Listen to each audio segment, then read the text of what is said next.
Tanda tangan digital. Seiring perkembangan teknologi, suatu kebiasaan dapat ditinggalkan karena tak lagi sesuai dengan tuntutan zaman. Seperti menandatangani dokumen dengan pena dan kertas.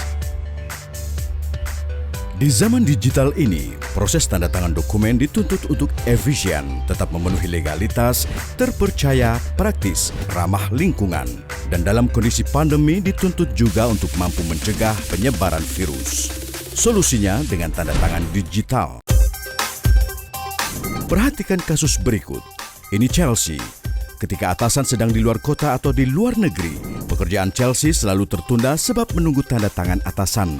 Karena semua dokumen pekerjaan dikirim bolak-balik secara fisik, sehingga butuh waktu berminggu-minggu untuk menyelesaikannya. Dan itu sangat membuang-buang waktu. Sekarang Chelsea dan atasannya telah menggunakan tanda tangan digital, sehingga proses tanda tangan selesai hanya dalam waktu 6 detik. Chelsea pun merasakan keuntungan lainnya dari penggunaan tanda tangan digital. Jika dulu ia harus print berlembar-lembar kertas untuk tanda tangan basah, kini ia hanya perlu tanda tangan dokumen elektronik melalui gadget, sehingga pemakaian kertas berkurang. Dengan berkurangnya pemakaian kertas, maka kelestarian hutan dapat terjaga. Artinya penggunaan tanda tangan digital mewujudkan aksi Go Green yang ramah lingkungan. Selain itu, tanda tangan digital juga membawa keuntungan dalam kondisi pandemi yang melanda dunia. Di masa pandemi, saat semua orang harus menjaga jarak dan menghindari kontak fisik, tanda tangan digital dapat dilakukan dimanapun tanpa harus kontak fisik dengan orang lain. Jadi penggunaan tanda tangan digital turut berkontribusi dalam mencegah penyebaran virus. Namun banyak masyarakat yang masih rancu perbedaan antara tanda tangan digital dengan tanda tangan elektronik dan bagaimana legalitasnya. Tanda tangan digital merupakan salah satu bagian dari tanda tangan elektronik. Namun tanda tangan digital tidak hanya sekedar hasil scan dari tanda tangan basah, melainkan tanda tangan yang dihasilkan melalui proses enkripsi asimetris yang tidak mudah dipalsukan.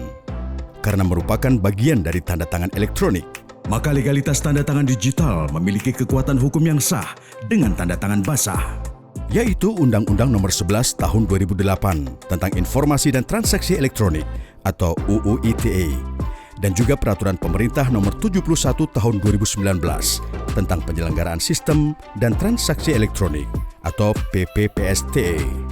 Dalam PPPSTE Nomor 71 Tahun 2019, pengaturan tanda tangan elektronik terdiri atas tanda tangan elektronik tersertifikasi dan tanda tangan elektronik tidak tersertifikasi.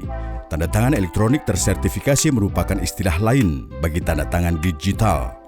Beda tanda tangan elektronik tersertifikasi atau tanda tangan digital dengan tanda tangan elektronik tidak tersertifikasi adalah: tanda tangan elektronik tersertifikasi memenuhi 6 syarat keabsahan ketentuan Undang-Undang ITE Pasal 11. Dibuat menggunakan sertifikat elektronik, dibuat menggunakan perangkat pembuat tanda tangan elektronik tersertifikasi, mendapat pengakuan dari Kominfo setelah memenuhi standar yang ditetapkan, memiliki kekuatan pembuktian paling tinggi.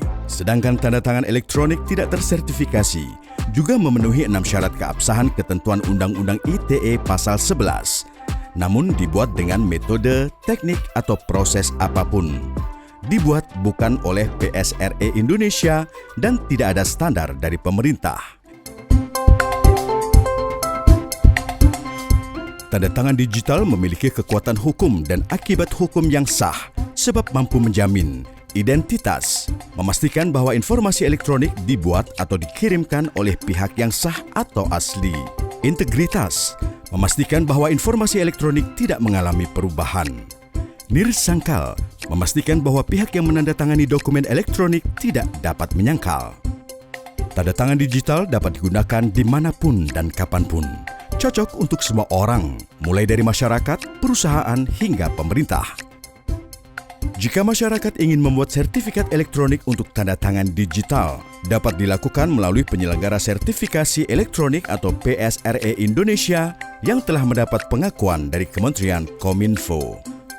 Untuk memberikan edukasi kepada masyarakat, memastikan dokumen elektronik menggunakan tanda tangan digital, dan menjamin pemenuhan atas identitas, integritas, dan nirsangkal, Kementerian Kominfo telah menyediakan laman untuk melihat daftar PSRE Indonesia dan laman untuk verifikasi dokumen elektronik yang memiliki tanda tangan digital secara mandiri.